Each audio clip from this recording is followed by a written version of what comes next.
আজ তোমাদের আমি সংবিধানের একটি ভালো গুরুত্বপূর্ণ অংশ আমি শোনাবো।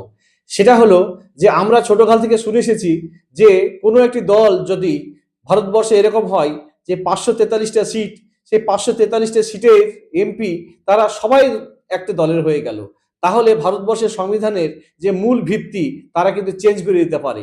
এটা কিন্তু আমরা শুনে এসেছি। কিন্তু আজকে আমি তোমাদের খুব জোরের সঙ্গে জানিয়ে দিতে চাই যে এই কথাটা সম্পূর্ণ ভুল। কারণটা হলো, যদি কল্পনা করো যে কোনো একটি দল যদি ভারতবর্ষের ক্ষমতায় যদি এককভাবে চলে আসে এবং 543টা সিট আছে বর্তমানে, সেই 543টা সিটের মধ্যে একটি দল যদি 543টা সিটই পেয়ে যায়, তারপরেও কিন্তু সংবিধানের যে মূল ভিত্তি সেটাকে কিন্তু চেঞ্জ করতে পারবে না। তোমাদের জানিয়ে রাখি যে 1973 সালে এই মর্মে সুপ্রিম কোর্টে একটি মামলা হয়েছিল। সেই মামলাটির নাম ছিল কেশবানন্দ ভারতী কেস। কেশবানন্দ ভারতী কেস, এই কেসটি হয়েছিল 1973 সালে। এই কেসটি ছিল ভারতবর্ষের সব থেকে যুগান্তকারী এবং গুরুত্বপূর্ণ, কারণ এই কেসটির মধ্য দিয়ে ভারতবর্ষের সংবিধানের চুলচেরা বিশ্লেষণ হয়েছিল যে যদি কোনো দল যদি এককভাবে ক্ষমতায় চলে আসে, তাহলে কি সেই দলটি কি সংবিধানের কি মূল কাঠামোকে চেঞ্জ করতে পারবে। তোমাদের জানিয়ে রাখি এই বিষয়টা এবং তোমরা ভালোভাবে জেনে রাখো। সেটা হলো যে সেই 1973 সালে সেই কেশবানন্দ ভারতী কেসে সুপ্রিম কোর্টের যে সাংবিধানিক বেঞ্চ, সেই সাংবিধানিক বেঞ্চ স্পষ্টভাবে জানিয়ে দিয়েছে যে কোনো দল যদি এককভাবে যদি সংখ্যাগরিষ্ঠতায় আসে, তাহলেও 368 ধারা মতে, সংবিধানের 368 ধারা মতে কিন্তু সংবিধানের যে মূল যে কাঠামো, মূল যে স্তম্ভ, এটাকে কিন্তু চেঞ্জ করতে পারবে না। তাহলে এবার তোমাদের জানিয়ে রাখি যে তাহলে সংবিধানের মূল কাঠামো বা মূল স্তম্ভ কোনটা। মূল কাঠামো বা মূল স্তম্ভ হলো 1 নম্বরই হলো ধর্মনিরপেক্ষতা।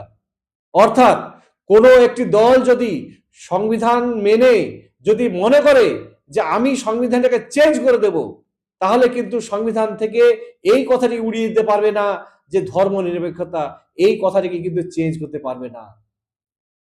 এবার 2 নম্বর কথা কি? 2 নম্বর কথা হলো গণতন্ত্র।